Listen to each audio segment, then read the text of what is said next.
एक बार की बात है, एक छोटे से पहाड़ी कस्बे में घने जंगल के बीचों बीच एक पुराना भव्य होटल था। इस होटल का नाम था हिलटॉप हेरिटेज और यह अपनी खूबसूरत वास्तुकला और शानदार नज़ारों के लिए मशहूर था। लेकिन होटल के बारे में एक रहस्य भी था, जिसे लोग अक्सर दबे छुपे कानों में फुसफुसाते थे। कहा जाता था कि वहां रात को एक चुड़ैल आती है। रवि और उसकी पत्नी मीरा, जो शहर के रहने वाले थे, अपनी छुट्टियां बिताने के लिए इस होटल में आए। उन्हें इस तरह के किस्सों पर विश्वास नहीं था और उन्होंने होटल की खूबसूरती का आनंद लेने का फैसला किया। जैसे ही वे होटल पहुंचे, उन्हें वहां की शांति और सुंदरता ने मोहित कर लिया। होटल का स्टाफ भी बहुत अच्छा था, लेकिन उनके चेहरों पर एक अजीब सा डर था, जिसे रवि और मीरा ने नजरअंदाज कर दिया। होटल के मैनेजर मिस्टर शर्मा ने रवि और मीरा का स्वागत किया और उन्हें बताया कि उनका कमरा तीसरी मंजिल पर है, जहां से पहाड़ों का सबसे अच्छा दृश्य दिखाई देता है। उन्होंने उन्हें चाबियां दी और कहा, अगर आपको रात में कोई अजीब आवाज सुनाई दे तो परेशान मत होइएगा। ये पुराना होटल है और यहाँ हवाओं की आवाजें बहुत आती हैं। रवि और मीरा ने इसे मजाक में लिया और अपने कमरे की ओर चल पड़े। कमरा वास्तव में बहुत सुंदर था और खिड़की से दिखने वाला दृश्य अद्भुत था। दोनों ने होटल के बारे में सुनी गई कहानियों को भूलकर एक मजेदार शाम बिताई। उन्होंने डिनर किया और फिर आराम करने के लिए अपने कमरे में लौट आए।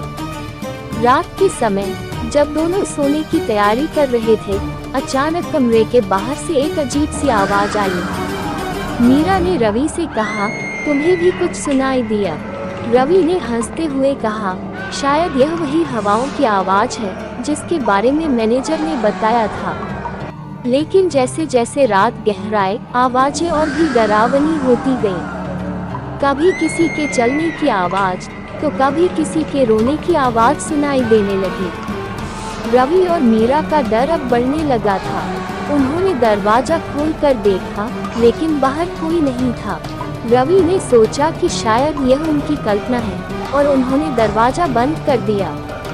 कुछ समय बाद जब दोनों सोने की कोशिश कर रहे थे, तभी अचानक कमरे की खिड़की खुद ब खुद खुल गई।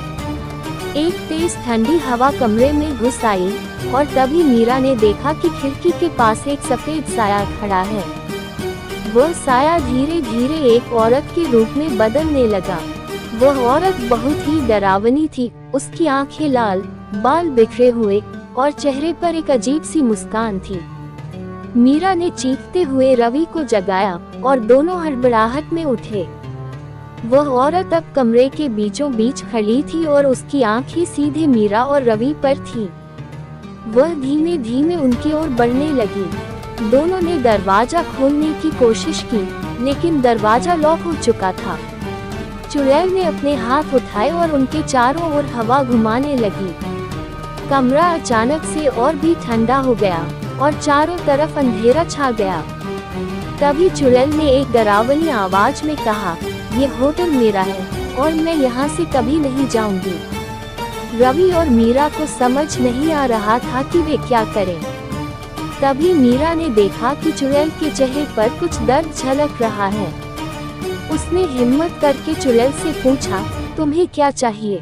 हम तुम्हारी कैसे मदद कर सकते हैं? चुड़ैल ने थोड़ी देर के लिए रुककर कहा, मैं इस जगह पर फंसी हुई हूँ। सालों पहले मुझे धोखे से मार दिया गया था और मेरी आत्मा को इस होटल में कैद कर दिया गया। मैं यहाँ से तभी मुक्त हो सकती हूँ जब कोई मेरी कहानी सुने और मुझे न्याय दिलाए।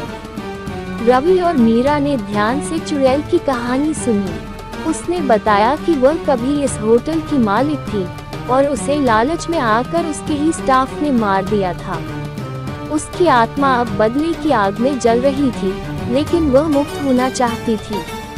मीरा और रवि ने चुड़ैल से वादा किया कि वे उसकी कहानी सबको बताएंगे और उसके लिए न्याय की मांग करेंगे। चुड़ैल ने उनकी बात पर विश्वास किया और धीरे धीरे गायब हो गई। कमरे में फिर से शांति छा गई और दरवाजा भी खुल गया। अगले दिन रवि और मीरा ने होटल मैनेजर और गांव वालों को चुड़ैल की कहानी बताई। उन्होंने चुड़ैल के लिए एक प्रार्थना सभा आयोजित की और उसके लिए न्याय की मांग की। धीरे धीरे चुड़ैल की आत्मा को शांति मिल गई और वह इस दुनिया से मुक्त हो गई। इस घटना के बाद होटल हिलटॉप हेरिटेज में कभी भी डरावनी घटनाएं नहीं हुई। रवि और मीरा ने उस होटल को छोड़कर गांव के लोगों से विदा ली, लेकिन उनके दिल में हमेशा उस रात की यादें बसी रही। उन्होंने ये समझा कि हर कहानी के पीछे कोई न कोई सच्चाई होती है और कभी-कभी हमें उन कहानियों को सुनना और समझना चाहिए।